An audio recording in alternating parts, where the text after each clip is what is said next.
Hello friends, welcome back और Pony_X25 पर। अभी तक हम लोग बात किए हैं कौन कौन सा मेथड।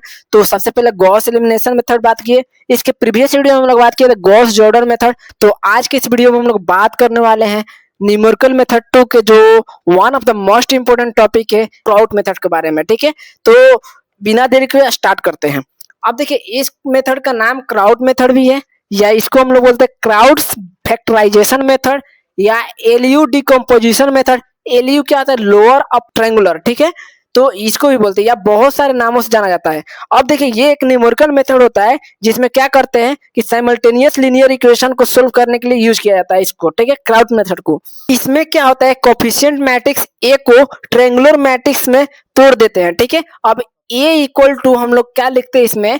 L U. ठीक है, क्राउड मेथड में ऊपर वाला जो है ट्रायंगुलर मैट्रिक्स यू को हम लोग कैसे लिखते हैं उसको समझते हैं। यू इक्वल टू जो भी मेथड हो इसमें वन, फिर इसके बाद आपको लिखते हैं यू वन टू। ठीक है, फिर इसके बाद यू वन थ्री, फिर इसके बाद आपका दूसरा वाला यहाँ पर जीरो होता है, यहाँ पर वन होता है। मैं बता रहा हूँ इसका रीजन। यहाँ पर यू टू थ्री। ठीक है, अब यहाँ पर जीरो जीरो और वन। ठीक है, ये यू रिप्रेजेंट करने का टेक्निक है क्राउड मेथड में, यानी इसी को बोलते हैं अपर ट्रायंगुलर मैट्रिक्स। अब क्यों बोलते हैं? देखिए, यू वाला जो मेथड है इसमें आपको diagonal element always crowd method के लिए वन होता है। ठीक है, कभी भी आपको वन मिलेगा। अब इसके ऊपर वाला जो मेथड है, जो भी आपका इक्वेशन में रहेगा, ये आपका अपर मैट्रिक्स होता है, ये भी अपर ट्रायंगुलर मैट्रिक्स होता है, ये भी अपर ट्रायंगुलर मैट्रिक्स होता है। ठीक है, और उसके नीचे वाला डायगोनल के नीचे वाला जो होता है, ये सारे एलिमेंट क्या होते हैं? अपने जीरो होते हैं। ये आपका रिप्रेजेंट अपर ट्रायंगुलर मैट्रिक्स को करते हैं ऐसे करके। ठीक है, अब अपर ट्रायंगुलर मैट्रिक्स को जनरली हम लोग जो मैट्रिक्स जो होता है ये कैसे बनता है, तो देखिए यू को जनरली अगर देखा जाए तो पहले सिंपल अगर मैट्रिक्स हम लिखते हैं थ्री के लिए, तो यहाँ पर क्या लिखते हैं? यू के फॉर्म, यू के नहीं, ए के फॉर्म में हम लोग लिख देते हैं ए वन वन, ए वन टू, ए वन थ्री। ठीक है, अभी तक रिप्रेजेंट कर रहे हैं जो। फिर a two one, a two two और ए टू थ्री, फिर उसके बाद a three one, a three two और ए थ्री थ्री। ठीक है, ऐसे करके हम लोग क्या करते हैं, कोई भी मैट्रिक्स को रिप्रेजेंट करते हैं। अब इसमें जो है नीचे वाला ये वाला पार्ट, ये आपको ऑलवेज क्या होगा? जीरो होगा। ठीक है, ये वाला पार्ट जो है आपको, ये ऑलवेज क्या होगा? वन होगा डायगोनल एलिमेंट। और ये वाला जो पार्ट है आपके, ये वाले क्या होंगे? अपर ट्रायंगुलर मैट्रिक्स होंगे तीन।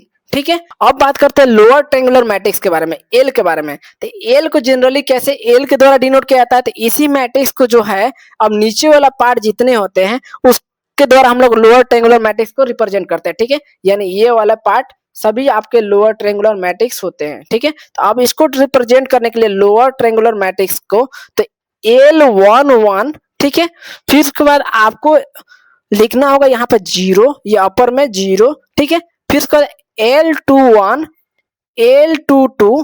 ठीक है, फिर उसके बाद यहाँ पर होगा आपका जीरो, फिर उसके बाद L three one, L three two और एल थ्री थ्री। ये आपका लोअर ट्रायंगुलर मैट्रिक्स को रिप्रेजेंट किया जाता है। ठीक है, ऐसे करके। तो ये सभी यूज होने वाला है, इसलिए मैं एक बता रहा हूँ आपको। अब इसको आपको कब यूज करना है? जब आपको क्राउड मेथड से कोई भी क्वेश्चन को लीनियर साइमल्टेनियस इक्वेशन को सोल्व करना हो, तब हम लोग लोअर और अपर ट्रायंगुलर मैट्रिक्स को इस टाइप से रिप्रेजेंट करते हैं। ठीक है, ये और ये टेक्निक होता है। ठीक है, सिंपल अगर समझा जाए तो कोई भी इक्वेशन होगा आपको, तो ए इक्वल टू अगर एलयू फॉर्म में करना है तो आपको पहले लोअर वाला फॉर्म में आपको ऐसे करके जो भी आपका इक्वेशन रहेगा, ये वाला फॉर्म में एल के द्वारा डिनोट करना है। ठीक है, मगर इस वाले टर्म, ये वाला टर्म जितने हैं वो जीरो हो जाएंगे। मैट्रिक्स में एल वाला ये बात कर रहे हैं। और अपर वाला में क्या, अगर ऐसे होगा तो यहाँ पर एलिमेंट वन वन वन होंगे, ये सारे एलिमेंट आपके क्या होंगे? तो जीरो होंगे। ठीक है, और ये वाला एलिमेंट क्या होगा? अपर वाला होंगे यू। ठीक है, इसको स्टार से कर दे रहा हूँ, तो ये वाले अपर मैट्रिक्स होंगे, अपर ट्रायंगुलर मैट्रिक्स। ऐसे करके आपको क्राउड मेथड सोल्व करते हैं। अब बात करते हैं इसके न्यूमेरिकल प्रॉब्लम जो आता है, मेन तो आपका न्यूमेरिकल प्रॉब्लम होता है, उसको कैसे सोल्व करेंगे। ठीक है, तो सबसे पहला आपका जो भी अप्रोच रहता है, ठीक है, उसको हम लोग देखते हैं कि इसमें क्वेश्चन क्या बोल रहा है कि solve the following equation by using triangularization. अगर आपको क्राउट मेथड्स दे दिया या करके, ठीक है, सिर्फ अगर क्राउट मेथड्स दे दिया तब आपको क्राउट मेथड से सोल्व करना है, इसलिए आपको, लेकिन इसमें हम लोग क्या कर रहे हैं, क्राउट मेथड से सोल्व कर रहे हैं जो इक्वेशन गिवन है। सबसे पहले जो इक्वेशन गिवन है स्टेप 1 में हम लोग क्या करेंगे कि जो भी इक्वेशन गिवन रहेगा उसको हम लोग लिख लेते हैं, ठीक है। तो कैसे हम लोग मैट्रिक्स रिप्रेजेंट करते थे, ए एक्स इक्वल टू क्या लिखते हैं, बी लिखते हैं। तो इसको हम लोग रिप्रेजेंट कर लेते हैं x equal to b form में। तो यहाँ पर 2 होगा, फिर यहाँ पर कोफिशिएंट जो होता है 1, यहाँ पर 2, फिर यहाँ पर 1, यहाँ पर 5 और यहाँ पर 3, ठीक है। फिर यहाँ पर क्या है 1 1 और -1, ऐसे करके हम लोग रिप्रेजेंट कर लिए। फिर वेरिएबल में अपना क्या है एक्स वाई जेड, तो यहाँ पे लिखेंगे एक्स वाई और जेड। एक्स हो गया आपका अननोन फंक्शन हो गया। अब बी वाला पार्ट कौन है, इक्वल के दूसरे साइड 2 4 और 0, ये जब रिप्रेजेंट के लिए मैट्रिक्स, तो यहाँ पर आपका ये वाला टर्म्स खत्म हो गया। अब देखिए स्टेप 1 जब आप हम लोग सिंपल मैट्रिक्स रिप्रेजेंट कर दिए, ठीक है, तो अब क्या करेंगे, स्टेप 2 में मैंने बताया था कि क्या करेंगे, ए इक्वल टू क्या करेंगे, एलयू करेंगे, ठीक है। एलयू मतलब क्या होता है, लोअर अपर ट्रायंगुलर मैट्रिक्स। अब इसको कैसे रिप्रेजेंट कर रहे थे, तो पहले ए वाला वैल्यू जितना है अपना ये वाला टर्म्स ए को, तो इसको लिख लेते हैं सिंपल जो आया है आपका इसमें। तो ये जो आपका गिवन है 2 1 2, फिर 1 5 3, फिर 1 1 -1, ये लिख दिए। अब एल 1 1 और यहाँ पर क्या होगा 0, फिर उसके बाद यहाँ पर क्या होगा 0, फिर L21 L22, ठीक है, फिर उसके बाद यहाँ पर क्या होगा 0, फिर उसके बाद L31 L32 और यहाँ पर क्या होगा L33। ऐसे लोअर ट्रायंगुलर मैट्रिक्स को हम लोग रिप्रेजेंट करें, यानी एल हो गया। अब अपर को मल्टीप्लाई करना है इसी से, तो अपर कैसे कर देते हैं, तो हम लोग डायगोनल एलिमेंट क्या होना चाहिए 1 होना चाहिए, तो 1, फिर उसके बाद अपना अपर में क्या होता है 1 × 2 पहला रो के लिए है, फिर उसके बाद 1 × 3 पहले रो में हम लोग को है, फिर उसके बाद यहाँ पर क्या होगा नीचे में 0, यहाँ पर क्या होगा 1, क्योंकि डायगोनल एलिमेंट 1 होना चाहिए ऑलवेज। फिर उसके बाद U2 3 दूसरे रो के लिए है, फिर इसका 0, फिर यहाँ पर क्या होगा 0 और यहाँ पर क्या होगा 1, यानी अपना डायगोनल एलिमेंट को सेटिस्फाई किया 1 के लिए, और यहाँ पर क्या हुआ अपना अपर और लोअर में 0, यानी यही होता है अपर ट्रायंगुलर मैट्रिक्स। जब इतने हो गए तो अब हम लोग क्या किए थे 3x3 मल्टीप्लीकेशन सीखे थे हम लोग, कौन सा, तो गॉस जॉर्डन मेथड में। वहां पर 2x2 का भी मल्टीप्लीकेशन किए थे और 3x3 में, तो उस वीडियो को भी देख सकते हैं। नहीं तो अगर आपको मैट्रिक्स आ रहा है तो इस वीडियो को स्किप कर सकते हैं, और यहाँ भी जानेंगे हम लोग स्टेप बाय स्टेप कैसे मैट्रिक्स मल्टीप्लीकेशन करते हैं, ठीक है। तो सिंपल ये वाला टर्म है, तो अभी फिलहाल के लिए मैं ये लिख दे रहा हूँ, ठीक है, और उसका इसमें क्या करते हैं ये वाला टर्म्स को मल्टीप्लाई करते हैं। अब देखिए कैसे, सबसे पहले हम लोग क्या करते हैं, रो 1 को हम लोग क्या करते हैं फिक्स करते हैं, और तीनों कॉलम, यानी कॉलम कौन सा C1 C2 और C3, तीनों में हम लोग क्या करेंगे मल्टीप्लाई करेंगे, पहला मतलब एक एक करके। जो पहला रो है उसको पहला कॉलम से हम लोग मल्टीप्लाई करेंगे, यानी L11 को 1 से मल्टीप्लाई किया पहला एलिमेंट में, तो आपका क्या होगा L11, फिर आपका 0 है और यहाँ पर क्या होगा 0, तो यहाँ पर क्या होगा +0, फिर यहाँ पर देखिए प्लस थर्ड में 0 है, यहाँ भी क्या हुआ 0, यानी +0। ये आपका पहला रो का पहला एलिमेंट आपका कंप्लीट हुआ। फिर इसी रो को हम लोग फिर दूसरे कॉलम C2 से अब करेंगे, तो L11 × U12 अगर मल्टीप्लीकेशन करेंगे तो L11 × U12 लिख दिए, प्लस में हो गया। अब नेक्स्ट आप देखते हैं तो 0 × 1 करेंगे मल्टीप्लीकेशन दूसरे कॉलम का, तो 0 प्लस।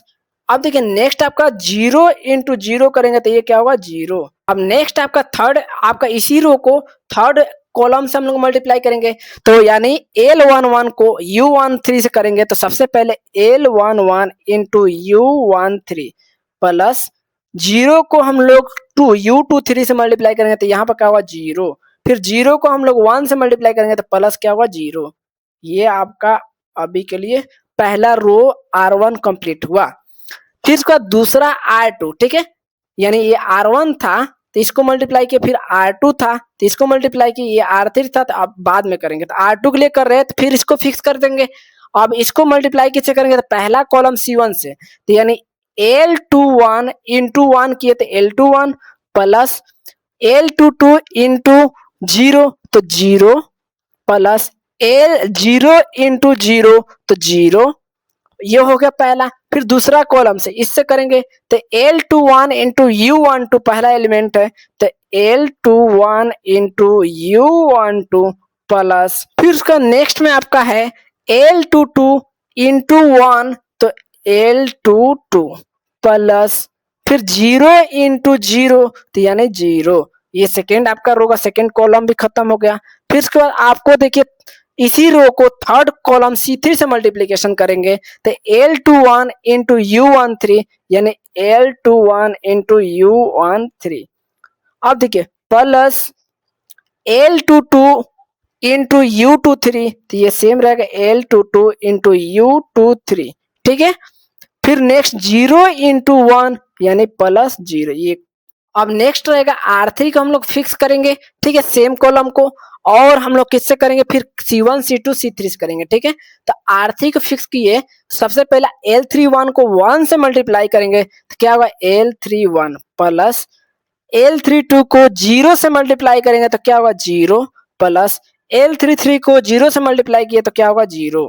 ये जब हो गया फिर उसके बाद L31 को U12 से मल्टीप्लाई करेंगे तो same L31 into U12 column 2 से कर रहे हैं। फिर L32 को 1 से मल्टीप्लाई किए तो क्या होगा प्लस L32 इससे कर रहे हैं और इसमें, ठीक है। तो 1 से मल्टीप्लाई किया तो L32, फिर उसका L33 को 0 से हम लोग मल्टीप्लाई करेंगे तो क्या होगा आपका तो 0 प्लस 0। अब देखिए इसी रो को हम लोग तीसरे कॉलम से करेंगे, ठीक है। तो यानी L31 इंटू U13 करेंगे तो U13 plus L32 into U23 यानी U23 इंटू L32, ये भी हो गया। फिर L33 इंटू 1 करेंगे तो प्लस L33। ये आपका फाइनल मैट्रिक्स का ऐसे करके मल्टीप्लीकेशन किया था। अब इसको सोल्व करके लिखते हैं। अब आपका जो इक्वेशन था आपका वही सिमिलर कर देते हैं, यानी ए में जो एलिमेंट था अपना 2 1 2, फिर इसका 1 5 3, फिर इसका 1 1 माइनस 1, ये आपका ए वाला एलिमेंट लिख दिया।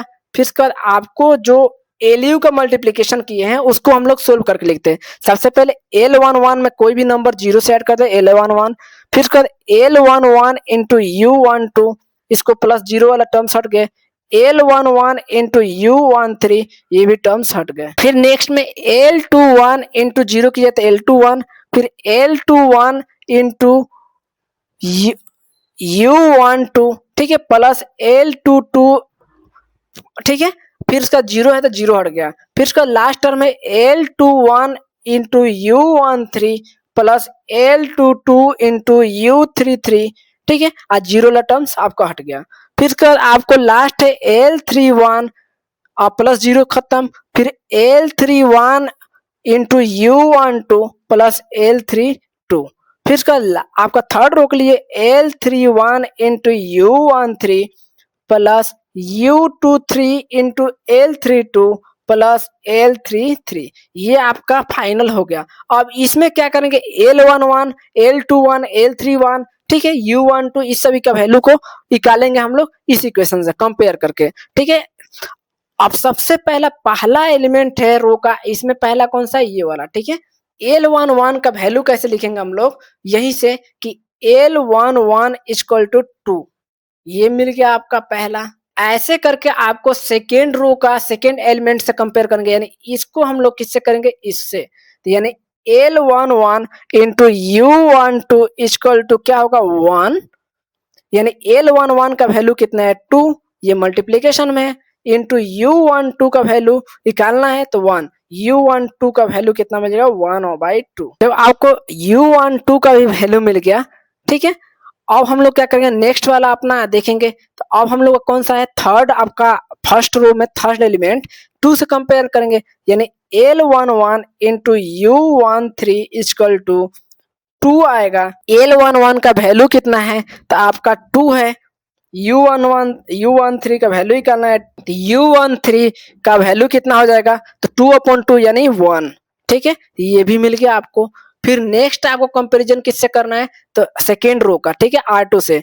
तो L21 को कंपैरिजन करें किससे तो 1 से, तो इक्वल टू 1, इसका वैल्यू ऑलरेडी हम लोग को मिल गया। नेक्स्ट क्या करेंगे L21 into U12 plus L22 equal to क्या होगा 5। ठीक है, अब इसको जब सोल्व करते हैं तो L21 का वैल्यू कितना है तो 1 है, इंटू U12 का वैल्यू कितना है तो इंटू 1/2 है, प्लस L22 का वैल्यू हम लोग को निकालना है इक्वल टू 5। अब 1/2 कीजिएगा तो ये 1/2 ही रहेगा, तो L22 इक्वल टू 5 माइनस इधर जाएगा इक्वल के दूसरी साइड तो 1/2। ठीक है, तो L22 का वैल्यू कितना हो जाएगा 10 माइनस 1/2। तो इसका कितना होगा L22 का वैल्यू कितना होगा 9/2। ये मिल गया आपको 9/2। ठीक है, अब नेक्स्ट आपका देखते हैं थर्ड एलिमेंट इसमें, तो ये आपका है वैल्यू, इसको ये तो हो गया। अब इसको करते हैं तो L21 into U13, L21 into U13, फिर उसके बाद आपका क्या है plus L22 into U23 equal to कितना होगा 3। अब देख लेते हैं L21 इंटू U13 ये है, फिर L22 इंटू U23 और फिर इक्वल टू 3 है। ठीक है, जब ये हो गया तो हम लोग अब वैल्यू देखते हैं। सबसे पहले L21 का वैल्यू कितना है 1, तो 1 इंटू U13 का वैल्यू कितना है तो 1, तो 1 प्लस L22 का वैल्यू कितना है तो L22 वैल्यू का है 9/2, फिर U23 का वैल्यू कितना है तो निकालना है इक्वल टू 3। जब ये हो गया तो यहाँ पर 1 इंटू 1 कीजिए तो 1, तो अब इसको क्या करते हैं 9/2 into U23 equal to 3 minus ये 1 उधर जाएगा, मल्टीप्लीकेशन यहाँ पर है तो ये 1 हो जाएगा। ठीक है, तो U23 इक्वल टू 2 इंटू ये जो है ऊपर वाला टर्म्स चला जाता है, ऐसे मल्टीप्लीकेशन है ये वाला ऐसे। ठीक है, तो 2 ऊपर चला गया और 9 नीचे आ गया। ठीक है, तो U23 का वैल्यू हो गया 4/9। ठीक है, ये मिल गया आपको 4/9 U23 का। तो अब नेक्स्ट करते हैं थर्ड रो के लिए।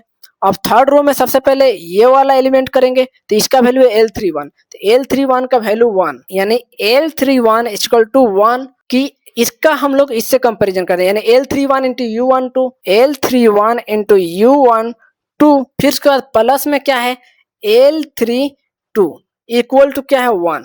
तो इसको देख लेते हैं L32 और इसको कंपैरिजन करना है 1 से। ठीक है, तो यहाँ पर 1 जब ये होगा तो हम लोग को पता है कि L31 का वैल्यू कितना है 1 इंटू U12 का वैल्यू कितना है हम लोग को, तो U12 का वैल्यू है 1/2, यानी 1/2 प्लस L32 का वैल्यू पता नहीं है equal to 1। L32 equal to क्या होगा 1 इंटू 1 1, तो ये 1 माइनस 1/2। जब इसको आप कीजिएगा तो L32 का वैल्यू मिला आपको 1/2। ठीक है, 2 माइनस 1/2 यानी 1/2। जब ये मिल गया तो आपको लास्ट आपका बच्चा है कौन सा, तो ये वाला टर्म। ठीक है, L31 इंटू U13, तो इसको कंपेयर करेंगे इस एलिमेंट से। ठीक है, तो इसको लिख, सबसे पहला आपका है L31 into U13 plus L32 into U23 plus L33 का वैल्यू हम लोग को निकालना इक्वल टू -1। अब देखिए L31 का वैल्यू 1 था। ठीक है, यहाँ से फिर उसके बाद U13 का वैल्यू भी 1 है। कैसे, तो यहाँ पर हम लोग निकाले हैं U13 का वैल्यू 1, फिर उसके बाद प्लस L32 का वैल्यू है 1/2, फिर उसके बाद इंटू U23 का वैल्यू है 4/9 प्लस L33 का वैल्यू निकालना इक्वल टू -1। ये तो 1 इंटू 1 1 प्लस ये क्या होगा 2 से 2 खत्म, यानी 2/9 प्लस L33 इक्वल टू -1। अब देखिए यहाँ पर आप कीजिएगा तो L33 इक्वल टू -1, ये दोनों जाएगा तो -1 -2/9, सभी माइनस में चला गया। ठीक है, अब इसको L33 को कीजिएगा तो यहाँ पर क्या होगा -1, तो 9 LCM में कुछ नहीं तो 1, यहाँ पर क्या होगा 1, तो 9 तो -9 -9 माइनस क्या होगा आपको 2 होगा। ठीक है, L33 का वैल्यू मिल रहा है -99 यानी -20/9। ये आपका फाइनल सभी का वैल्यू मिल गया। जब सभी का वैल्यू मिल गया तो इसको क्या करते हैं हम लोग, अब जो जितने भी वैल्यू आया है हम लोग को, तो अब क्या करते हैं हम लोग एल वाले इक्वेशन में और यू वाले इक्वेशन में हम लोग क्या करते हैं इसमें पुट कर देते हैं। ठीक है, तो सबको लिखते हैं। अब एल का इक्वेशन सबसे पहले अपना लिख लेते हैं। तो एल का इक्वेशन था क्या था, ताकि आपको बार बार याद हो जाए। ठीक है, L11 0 0, ठीक है, L21 L22 इंटू 0, फिर L31, फिर L32 इंटू 0। ठीक है, इसके अभी सभी वैल्यू हम लोग निकाले हैं, तो आप देख के और उसका वैल्यू लिख दीजिएगा। ठीक है, मैं लिख दे रहा हूँ डायरेक्ट। अब देखिए L11 का वैल्यू सबसे पहले आया था 2, फिर उसके बाद आपका L आपका 0 है। ठीक है, फिर L21 का वैल्यू क्या है 1, फिर L21 का वैल्यू है 1, फिर उसके बाद L22 का वैल्यू है 9/2 आया था, फिर उसके बाद अपना 0, फिर उसके बाद L31 का वैल्यू 1, फिर उसके बाद L32 का वैल्यू 1/2 और L33 का वैल्यू -20/9। ठीक है, ये आपका ओवरऑल L जो भी निकाले थे हम लोग वैल्यू यहाँ से L31, L32, L33 सबका वैल्यू हम लोग लिख लिया। ठीक है, सिमिलर जैसे L का वैल्यू लिखे उसी तरह हम लोग क्या कर सकते हैं, U का भी वैल्यू लिख देंगे। ठीक है, तो U का वैल्यू हम लोग लिखने से पहले जो अपना इक्वेशन बना था कैसे, तो 1 U12 U13, ठीक है, 0 इसमें डायगोनल में 1 होना चाहिए, 1 U23 और फिर 0 0 और डायगोनल में 1। ठीक है, अब इसमें वैल्यू जो निकला था U12 U13 और U23 का अभी इक्वेशन हम लोग जो निकाले थे यहाँ से कि U23 का वैल्यू 4/9, फिर उसके बाद U12 का वैल्यू 1/2 और U13 का वैल्यू 1, तो इन सभी को पुट कर देते हैं। तो यहाँ पर जब पुट करेंगे हम लोग, तो सबसे पहले आपका डायगोनल के लिए 1 U12 का वैल्यू आया था 1/2, फिर उसके बाद 1 U2 मतलब U13 का 1 आया था, फिर उसके बाद 0 आपका डायगोनल में 1 होना चाहिए, फिर U23 का वैल्यू आया था 4/9। ठीक है, फिर उसके बाद नेक्स्ट में आपका 0, फिर उसके बाद 0 और फिर उसके बाद आपको डायगोनल एलिमेंट 1। ये आपका जब मिल गया, ठीक है, अब हम लोग जो प्रीवियस इक्वेशन मान हम लोग किए थे, कौन सा जो मैट्रिक्स का रिप्रेजेंट किए थे, स्टेप नेक्स्ट आपका रहेगा स्टेप 3 या 4 में Ax इक्वल टू बी हम लोग लिए थे, जो अपना मैट्रिक्स को रिप्रेजेंट किए थे, इसको हम लोग इक्वेशन 1 मान लेते हैं। अब कहाँ से, तो देखिए यहाँ पर पहला अपना स्टेप 1 में हम लोग लिए थे Ax इक्वल टू बी, इसी को हम लोग इक्वेशन फर्स्ट मान लेते हैं। और फिर उसका दूसरा अपना किसको मानते हैं, ए इक्वल टू एल यू लिए थे, तो इसको हम लोग दूसरा इक्वेशन, ठीक है, ए इक्वल टू एल यू, ये अपना सेकेंड इक्वेशन हो गया। अब क्या करते हैं, ए का वैल्यू एल यू है तो एल यू को इसमें पुट कर देते हैं। ठीक है, तो यहाँ पे लिखेंगे put the value A in equation first. ठीक है, यानी फर्स्ट इक्वेशन हम लोग ए का वैल्यू पुट कर देते हैं। तो अब अपना इक्वेशन क्या बनेगा, L U x equal to b. अब देखिए L U x equal to b बन गया जब, तो हम लोग जानते हैं कि तीन इक्वेशन जब तीन अननोन रहता है, ठीक है, तो उसको हम लोग एक साथ कभी भी मैट्रिक्स में सोल्व नहीं कर सकते। ठीक है, तो एक साथ मैट्रिक्स में सोल्व नहीं कर सकते तो क्या करते हैं हम लोग, एलिमिनेट कर देते हैं, चाहे गॉस एलिमिनेशन हो या गॉस जॉर्डन हो। ठीक है, तो उसमें एलिमिनेट पहले एक्स करते थे, फिर वाई को, फिर अपना जेड को हम लोग फाइनली आंसर निकलता था। ठीक है, तो यहाँ से आपको क्या मिलेगा कि आपको एक एज्यूम करना पड़ेगा कि यहाँ पर लेट यू एक्स के लिए मतलब कुछ समय के लिए आपको यू एक्स को आप कुछ भी एलिमेंट मान लीजिए, मान जेड में एज्यूम कर लेता हूं। ठीक है, जब एज्यूम कर लिया हम लोग, तो अब क्या करते हैं हम लोग, जो मेन इक्वेशन है, चूंकि इसलिए क्या बनेगा आपका L z equal to b बनेगा। ठीक है, अब जो भी एल का वैल्यू था उसको हम लोग लिख लेते हैं। तो एल का वैल्यू अपना आया था, इक्वेशन जो बनाए थे उसमें था 2 0 0 1 9/2 इंटू 0 1 1/2 इन फिर -20/9। ठीक है, एल का वैल्यू कर दिए। अब जेड क्या होगा, अब जेड अपना जो है यहाँ पर लिखे था, जेड का वैल्यू 3 आपका अननोन है, तीन इक्वेशन के लिए 3 मैट्रिक्स है, 3 अननोन होगा, यानी Z1 यहाँ पर कर देते हैं, Z2 और Z3। ठीक है, Z3 जब तीनों मैट्रिक्स अपना जेड के मैट्रिक्स के लिए अपना 3 मैट्रिक्स हम लोग कर दिए, तो यहाँ पर Z1 लिखेंगे, Z2 लिखेंगे और Z3 लिखेंगे। ठीक है, कॉलम अपना ये 1 होगा, C1, ये अपना 3 मैट्रिक्स होगा। ठीक है, R1 R2 और R3। ठीक है, अब इक्वल टू बी का वैल्यू कितना है, तो बी का वैल्यू अपना 2 4 0, ये कहाँ है, तो अपना मेन इक्वेशन में गिवन था। अब मेन इक्वेशन देखते हैं, अब मेन इक्वेशन में अपना बी का वैल्यू ये था, तो बी इक्वल टू 2 4 0, तो यहीं से हम लोग उठा के वहां पे लिख देते हैं। अब मैट्रिक्स मल्टीप्लिकेशन हम लोग बात किए थे इसके प्रीवियस वीडियो में, गॉस जॉर्डन मेथड में रो 1 को फिक्स करते हैं। ठीक है, अभी भी बात की हम लोग, Z1 आपका एक ही कॉलम है, तो एक ही से अगर 3 कॉलम रहता है, तीनों से R1 को मल्टीप्लाई करते हैं। ठीक है, तो तीनों को अभी एक कॉलम है तो एक से करते हैं। तो देखिए सबसे पहला आपका टर्म है Z1, तो हम लोग क्या करते हैं, यहाँ पर बनाते हैं और 2 को Z1 से मल्टीप्लाई करते हैं, तो 2Z1 प्लस आपको 0 को Z2 से मल्टीप्लाई किया तो क्या होगा 0, फिर 0 को Z3 से मल्टीप्लाई किया जाए तो 0। अगर नेक्स्ट आपका कॉलम रहता है तो फिर इसी को नेक्स्ट कॉलम से मल्टीप्लाई करते हैं, बट है नहीं तो क्या है, ऑलरेडी वो 0 है, ये खत्म हो गया। फिर उसके बाद Z1 को हम लोग 1 से मल्टीप्लाई करेंगे तो यहाँ पर क्या होगा Z1। अब 9/2 को किससे करेंगे, Z2 से करेंगे तो 9/2 इंटू Z2 प्लस 0 को हम लोग Z3 से करेंगे तो क्या होगा 0। अब लास्ट आपका टर्म 1, तो 1 को Z1 से करेंगे तो क्या होगा आपका Z1।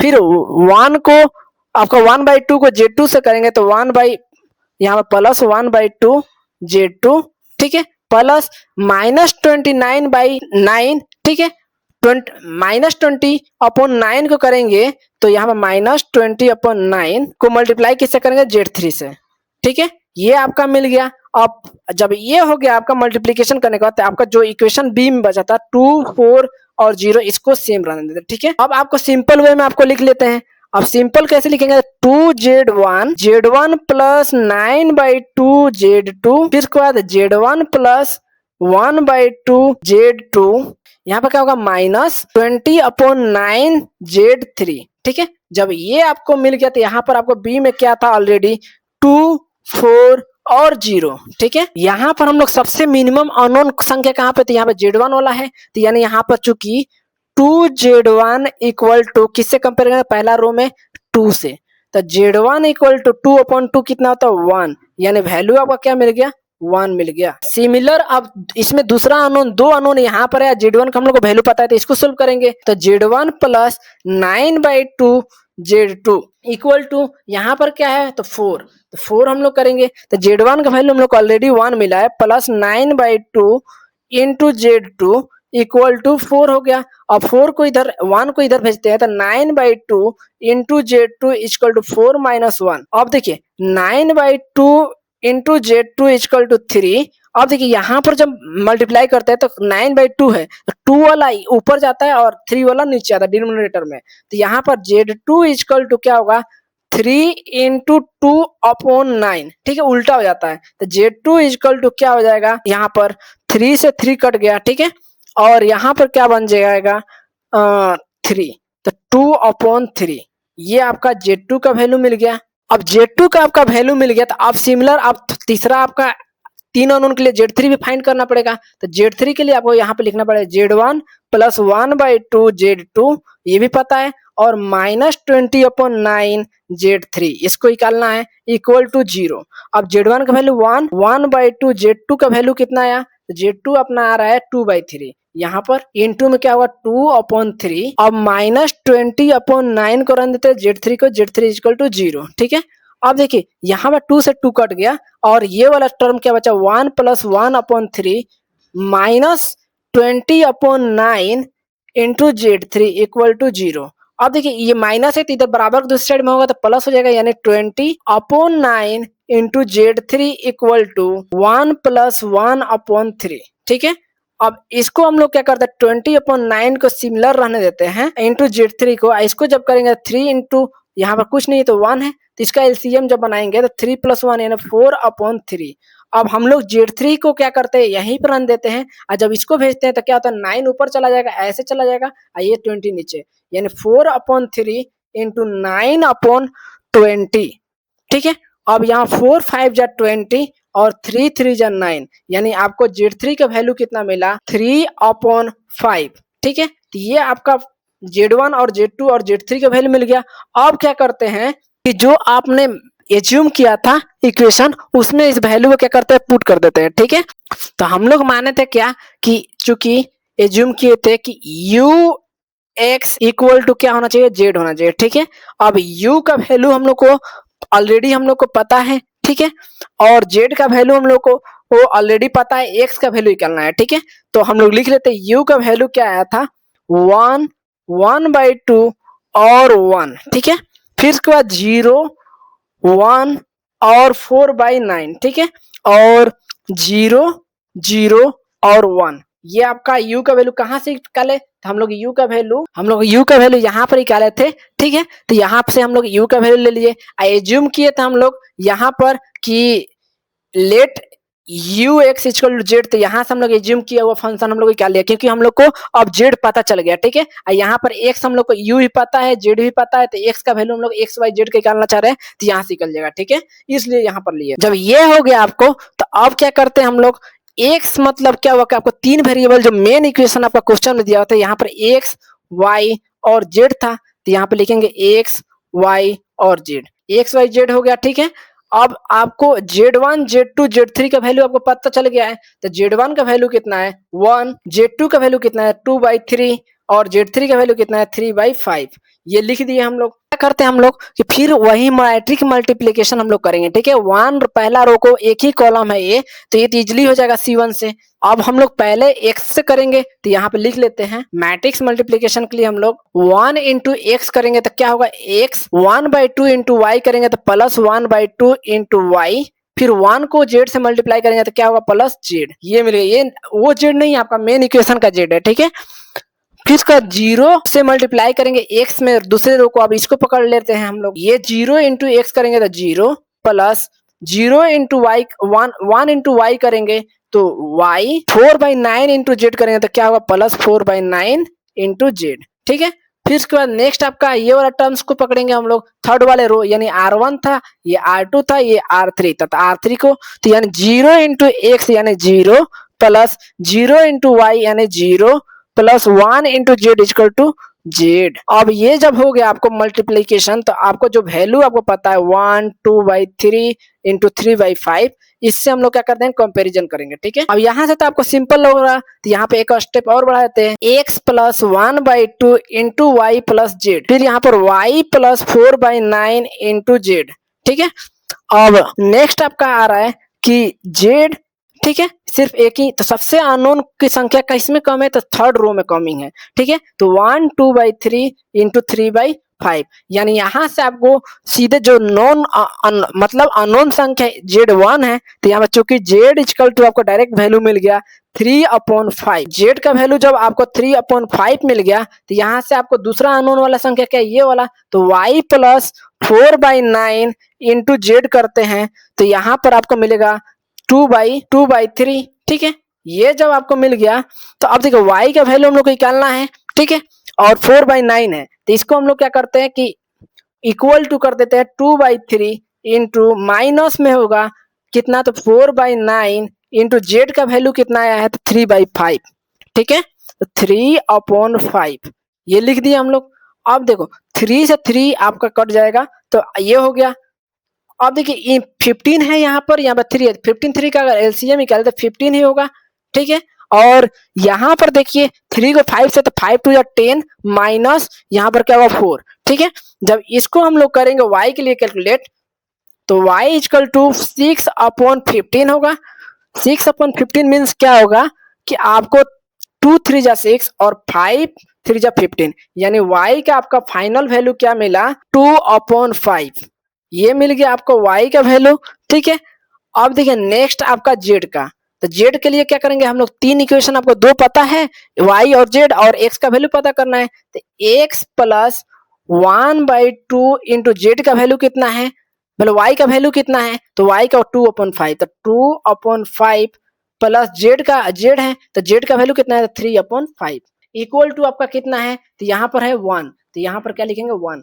जब ये हो गया 2 से 2 यहाँ पर खत्म हो जाएगा, यहाँ पर x इक्वल टू यहाँ पर 1 माइनस 3/5 माइनस यहाँ पर 1/5। ठीक है, इन तीनों का एलसीएम लेते हैं, तो x इक्वल टू यहाँ 5 का 5 होगा, यहाँ 5 माइनस 3 माइनस 1। ठीक है, जब इसको x के लिए कीजिएगा तब -3 -1 यानी -4, तो 5 माइनस 4/5 इक्वल टू 5 माइनस 4 यानी 1/5, यानी x का वैल्यू आपको फाइनली मिला है 1/5। तो हेंस करके हम लोग लिखेंगे कि hence x equal to 1/5, y equal to 2/5 and z equal to 3/5। ये आपका तीनों क्या होगा आंसर होगा। तो ऐसे करके हम लोग क्राउड मेथड को जैसा भी आपको क्वेश्चन दिया हो इस प्रोसेस से अगर सोल्व कीजिएगा तो कोई भी आपको प्रॉब्लम नहीं आएगी। इस आंसर को अगर मेन इक्वेशन में आप अगर चेक करना चाहते हैं कि आपका आंसर सही है या गलत, तो इस इक्वेशन को आपको मेन इक्वेशन जो गिवन था उसमें आप पुट कीजिएगा, तो आंसर आपको इक्वल टू अगर 0 आ गया, ठीक है, या बराबर की इक्वल आ गया, तो आपका आंसर क्या होगा सही हो जाएगा। ठीक है, तो आप आंसर जान सकते हैं कि सही है या गलत है। क्वेश्चन बहुत बार ये भी पूछा गया था कि क्राउड मेथड से सोल्व करना है। ठीक है, x1 x2 x3 यहाँ पर दे दिया है सिमिलर, इसमें देखिए चकमा देने के लिए आपको x1 x2 x3 वेरिएबल किया है। ठीक है, यहाँ पर जैसे कि x यहाँ पर था, y यहाँ पर था, z यहाँ पर था, तो यहाँ पे x1 1:2 एक्सचेंज कर दिया। सेम अप्रोच से जैसे मैंने बताया उसको बना के आप देखिएगा, अगर बन जाएगा तो आप आंसर को कमेंट कर दीजिएगा, अगर नहीं बनेगा तो आप फिर भी कमेंट करके बताइएगा कि नहीं बनाए, मैं इसके आंसर को डिस्क्रिप्शन में ऐड कर दूंगा, ठीक है, या एक नया वीडियो बना दूंगा। अगर आपको ये वीडियो हेल्पफुल लगा हो तो जरूर चैनल को लाइक कीजिए, सब्सक्राइब कीजिए और अपने कॉलेज के दोस्तों के पास ज्यादा से ज्यादा शेयर कीजिए, ठीक है, और उनसे सब्सक्राइब करिए। मिलते हैं नेक्स्ट वीडियो में आपको नेक्स्ट आइट्रेशन या इनडायरेक्ट मेथड के साथ। Take care and good bye.